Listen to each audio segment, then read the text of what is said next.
you go through life, it's a long, long road. There'll be joys and sorrows too. As we journey on, we will sing this song for the boys in royal blue. So welcome to, it's been a while since we've done a blues Zoom. This one's a bit different because you can probably see from my backdrop here, Underdogs and Newshounds is the name of the book I've got coming out very, very soon, this week, I hope, which has got a lot of blues in it. And it's a road book, really, based on the 7 World Cups that I've done and how I got there through my job as a reporter, presenter, all the rest of it, and all the many tales that I've accrued over the years. And as you might expect, some of my education, football education, was at St Andrews. So and then it got to the international scene. As you can see, Nick Glynn is joining us. Nick is a diehard blues fan, former policeman. And he had a bit of a story to tell over the weekend in the game at Sheffield United, which ended in that draw, of course. But it all got a bit unsavory. And we're not looking at laying the blame anywhere right now, but just want to identify what happened, really. Nick, you've been going all over the country for a long time. And as a policeman, you call it as it is. And your video was quite graphic from the weekend. I understand you got injured. Your daughter got injured after some allegedly overzealous policing from South Yorkshire Police. Just tell us what exactly happened. You're more polite than me, Chris. I wouldn't say it's overzealous policing. I'd say it's unlawful. It's assault, criminal damage to my hoodie. That's what it is. It's the police misusing, abusing their powers. So we had a great day. It was a great day out. We were having a great time, meeting up with friends who we'd not seen for a long time. You know, we were in the ground. Everything was fine. No dramas at all.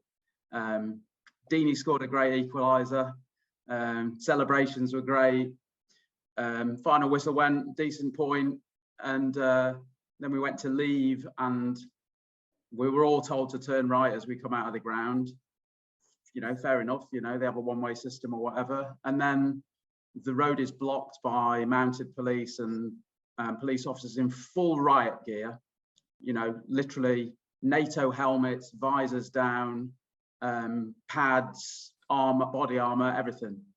And you know, you sort of look at that and you think, wow, why is this such a high level of police resourcing and the level at which they are kitted up and everything? They look like they're prepared for battle. And maybe that's the way they've been briefed, because there was very little communication. A lot of officers just ignored you if you asked how long we're going to be, what's the delay. They just ignored you. So I managed to speak to a couple who, there was some who were, you know, having nice conversations with fans and that, but there were others who seriously were not. They looked either angry or scared, or I'm not sure which. Yeah. So what happened then? So you were kettled. So you're held in after the game, right? That's which is not unusual. So we're kettled. Yeah, that's exactly what happened. So we're kettled into a space where nobody's outside the stadium, just directly outside the ground. Yeah, outside the stadium, on the road outside the stadium. So we're not allowed to leave. We're just been told to wait. And we were there for, I don't exactly know how long it was, because we were just chatting and whatever. There was no atmosphere though. There was no trouble. Everybody was happy. People were getting a bit bored with waiting, but there was no hint of any trouble whatsoever. With a right mix of, you know, 1,500, 2,000, however many it was, blues fans. 2,700, I think, wasn't it? 2,700 and sold out. Yeah. And then slowly but surely that it became clear that they were going to sort of let us go, you know, go to our cars. There's no trains running that day, so people are mostly in cars. Then they decided to reverse 2 coaches up towards where we were, which can carry 100 people. But you can see immediately then when they do that, they're creating a bottleneck. You've got a road that's this wide, and then into that road, which has got fans from wall to wall sort of thing.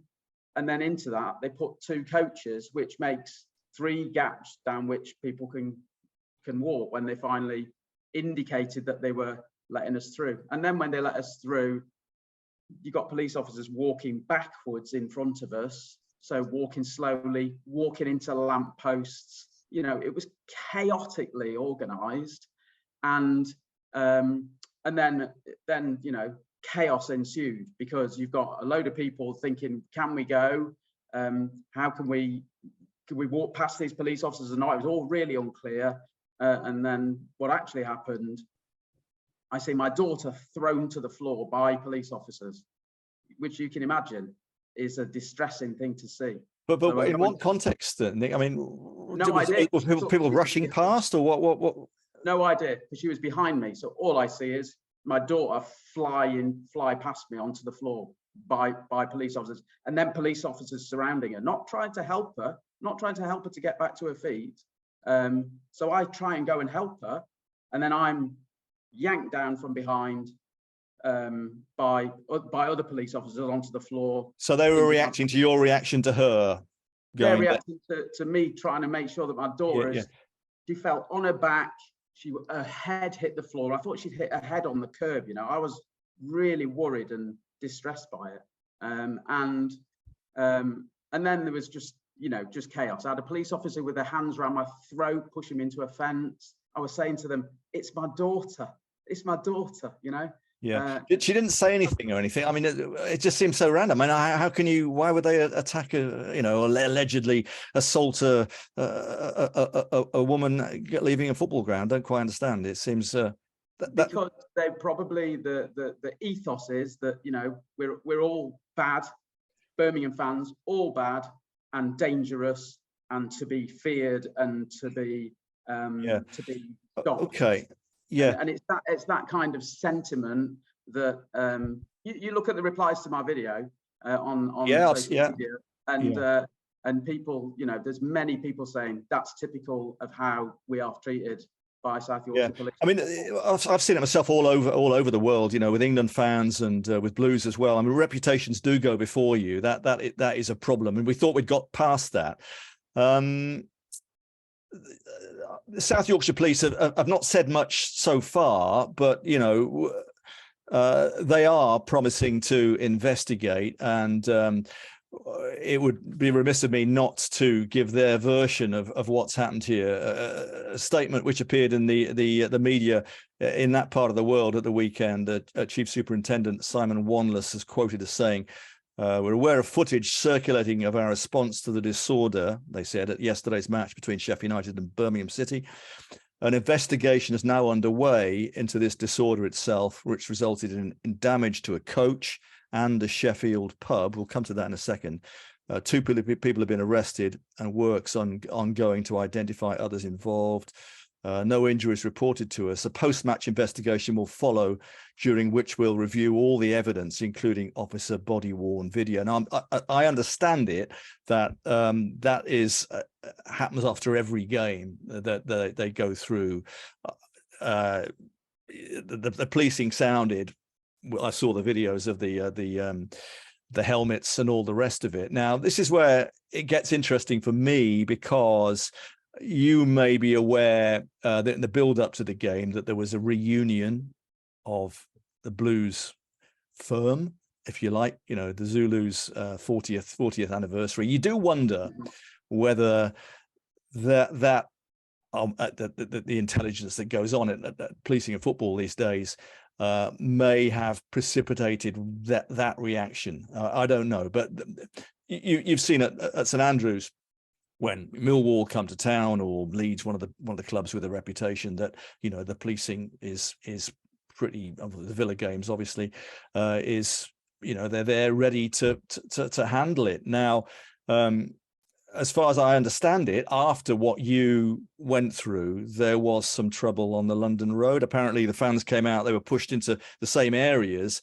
And the police are saying the coach, which involved Blues fans, I think, got attacked, but only after a pub was also attacked involving. So that there was some disorder. I don't think there's anyone disputing that. I think some of the Sheffield United fans are saying that there was some trouble after, down on the, I don't know the exact geography, but the police may say to defend themselves that they were expecting, that they were expecting trouble. And that's no excuse, of course, if for innocents to be involved. But does that wash with you at all? No, because I think what it shows is that they basically effectively treat us all the same, treat us all like we are the Zulus, all 2,700 of us. And the way that massive group of us, which was probably 2,500 people, like you said, was treated, was as if we were all dangerous and going to cause trouble. And there was literally we have seen this before, haven't we? Not from this particular police force, but generally everyone gets tarred with the same brush. And that's the Football Supporters Association of have looked at this in the past, where everyone gets thrown in the same. We saw with Liverpool, didn't we, in Paris? What happened there? Everyone gets thrown in the same. But I know you Nick spoke to some of the officers while you were there, because you filmed some of the exchanges afterwards. And what did they say to you? That they would, everything was filmed on there. So the episode with your daughter should be on the lapel. Is that right? Let's see, because I think most of them will say, "Oh no, my body worn video wasn't on." So let's see. Is that okay? Well, okay. Is that standard? Do they have to have it rolling? No, they don't have to have it rolling. They choose, and that's part of the problem. Maybe if they're working on a football operation like this, where it's a high category game for whatever reason, they should have their video rolling all the time, but they don't. And so it wouldn't surprise me. I'm afraid my experience of this type of thing from a football fan perspective is that I have very little faith that they will conduct a proper, objective, independent investigation. It'll be a matter of them justifying their actions, and that's what I've seen before. I mean, if they say, they do that, if they say, Nick, there was trouble afterwards, and there appears to be some documentation of that happening somewhere. There was this reunion, and listen, I've seen it. You probably remember the famous Carling Cup semi-final when Blues, I think, against West Ham. Me too. And I was doing some filming, because we were looking for the potential for that, what reunions brings, particularly when you get clubs with a history of misbehavior. Blues and West Ham has been a tinderbox fixture for years, and the police operated with pretty uncompromising fashion that night as well. I got knocked over. I was doing some filming, undercover filming, actually. The West Ham lot came in. This is in my book, actually. And I went to the police briefing before the game. I went to the police briefing after the game, and they were very well aware of the potential for what was going to happen. And at the first sign of any kind of gathering or any kind of, disorder, they were in there pretty quickly. And batons were out. Was that your experience of what happened there? And that night I was knocked to the ground by a policeman. I saw something was happening, moved up the hill. Before I knew it, I was on the ground. I said TV, and they did later somewhere. Get back. Is that your experience? This is West Midlands Police. This is at St Andrews. Yeah. Yeah, I mean, my experience on Saturday was, officers saying, just go away, swearing at me. It was diabolical. That's why I said. So really speaking here, what they did is they just dismiss what you say, and you can sort of get the sense that they think you're just bad people, all of you. So you're what you say is of zero value to us. Yes. I remember seeing it in this is in my book as well, at Chelsea, when they played in Spain. Chelsea didn't have a great reputation, did they, abroad? This was the 90s, game at Zaragoza, and people, exactly like you were saying, this is a foreign force whacking anybody that moved because of the reputation. And it was basically, and I was there, I saw it, people just moving in a queue, basically. What sort of recourse do you think you have then, Nick, with a situation like this? I mean, your daughter. I saw the pictures, and she had ripped her trousers and cut her knee, and she got bashed on the head. You're saying? Bang her head on the pavement. Yeah. Yeah. What do you intend to do? Well, I mean, there's several options. You can make an official complaint. I can report them as crimes. But who investigates it? South Yorkshire Police will investigate it. So, you know, I'm sorry, I have little faith that that will go anywhere, and it's almost not worth doing. You can take a civil claim out. It costs money, you know. So it's very difficult. I think what I would be sort of promoting is the fan-led review and the recommendations that have been made to the government, and actually implementing those changes and looking at, you know, reducing policing on football. You know, let's have less police at football. We don't need them. We didn't need them all. We didn't need police horses and dogs and everything to make us wait to leave a ground on Saturday. They actually caused disorder there, as I said in my video. They caused it. So yeah, that's your allegation, Nick. I mean, they might say there was some. I know what they might say, but I know exactly what I saw. And, okay. You know, and so having less police at football is a good thing. Let's have less of them. Yeah. It's an age-old problem. You know, if intelligence leads to, you know, a large policing operation, which appears to be what happens here. What about the Football Supporters Association? Were you speaking to them, see if they can do anything for you? Yeah, I mean, I think they're great, the Football Supporters Association, because they understand and get football, which lots of police don't. So I'm sure that they would have something to say about this, but I guess they similarly would be unsurprised that this type of thing still happens in 2022. It's not 1984 anymore. No. 2022. Yeah. Yeah. Do you welcome though that they say they're going to investigate? Let's see. Yeah. If it was an open and transparent, independent investigation, I'd welcome that. But that's not what it is when the police investigate themselves. Yeah, it's them marking their own homework. Yeah, and from a former policeman yourself, how long ago were you in the force, Nick?